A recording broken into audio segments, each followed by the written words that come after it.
tentunya kita Forsila berada di belakang beliau, insya Allah.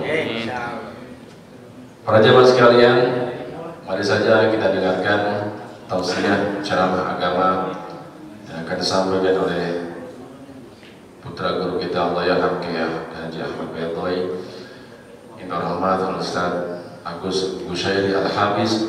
Pada beliau dipersilakan. Sallallahu ala Muhammad.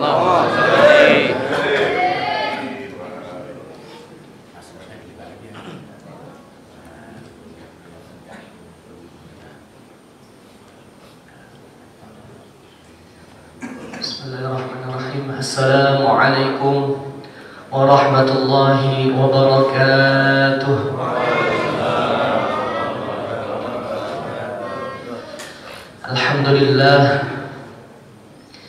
Alhamdulillahi alimil ghaibi wasyahadatil kabirul muta'al, yukawwirul layla 'alan nahar wa yukawwirun nahara 'alal layl.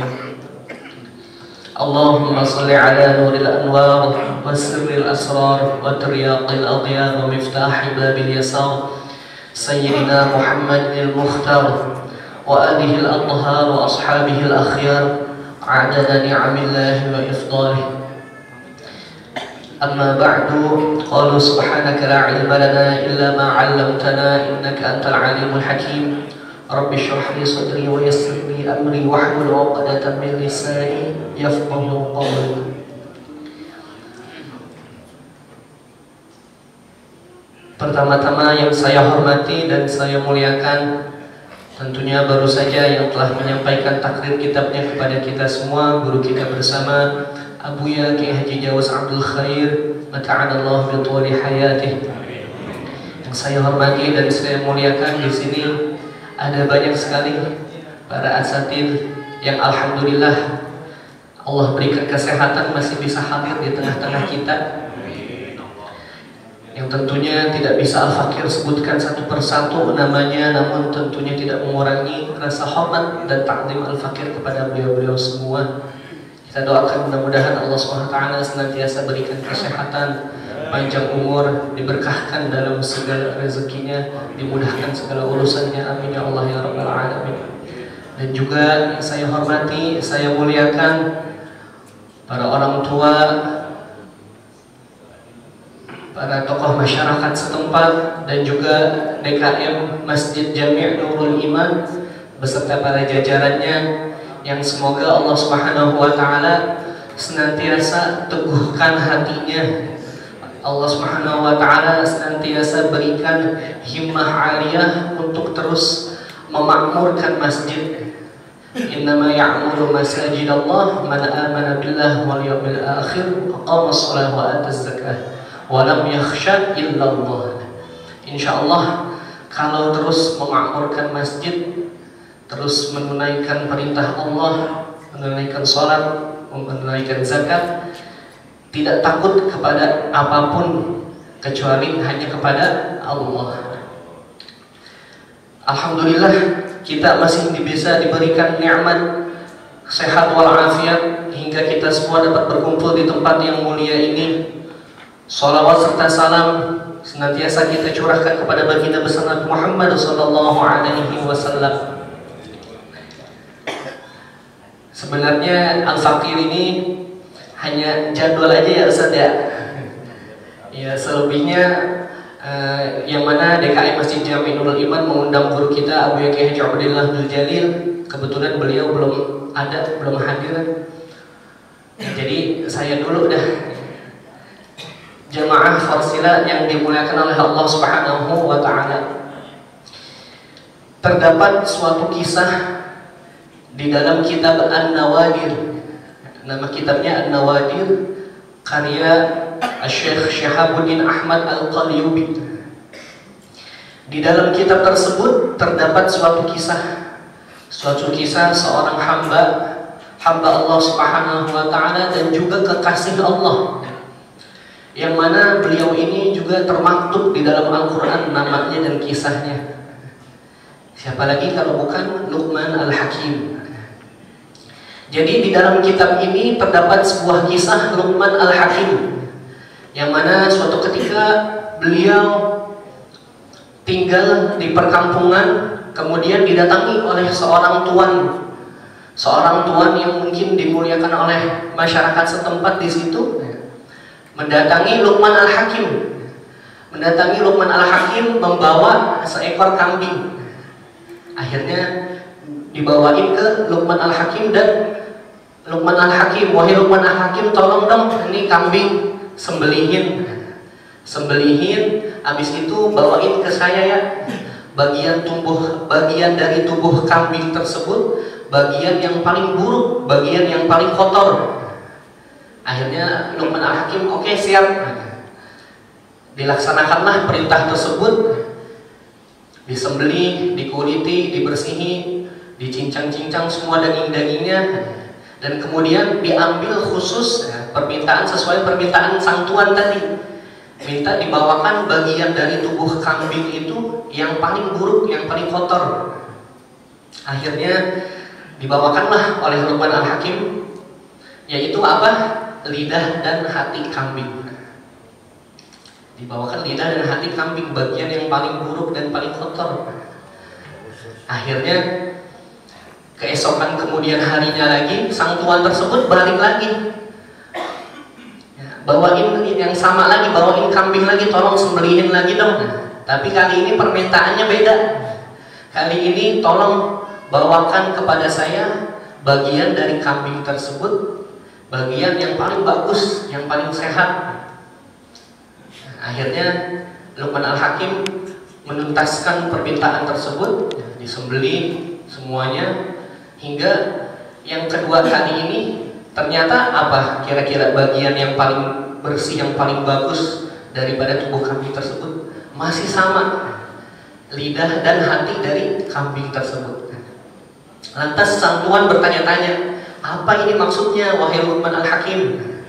Kemudian beliau menjawab bahwasanya, wahai tuanku, tidak ada yang lebih buruk ketimbang hati dan lidah apabila keduanya telah buruk, dan juga tidak ada yang lebih bagus ketimbang hati dan lidah apabila keduanya sudah bagus.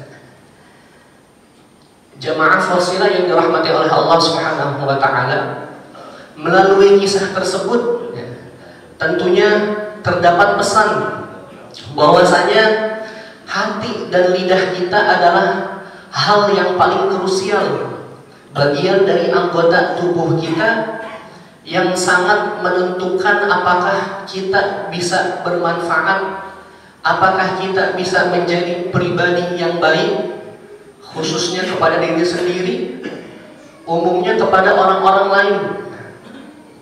Hati dan lidah, sebagaimana sabda Nabi besar Muhammad SAW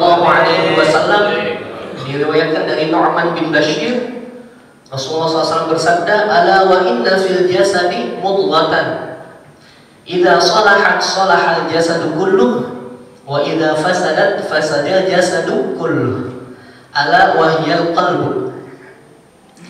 Yang mana artinya, ketahuilah bahwasanya sesungguhnya di dalam jasad terdapat segumpal daging.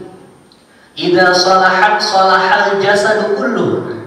Apabila segumpal daging tersebut itu baik, maka seluruh jasad yang lainnya pun akan ikut baik. Wa idza fasadat fasadal jasadu kulluh.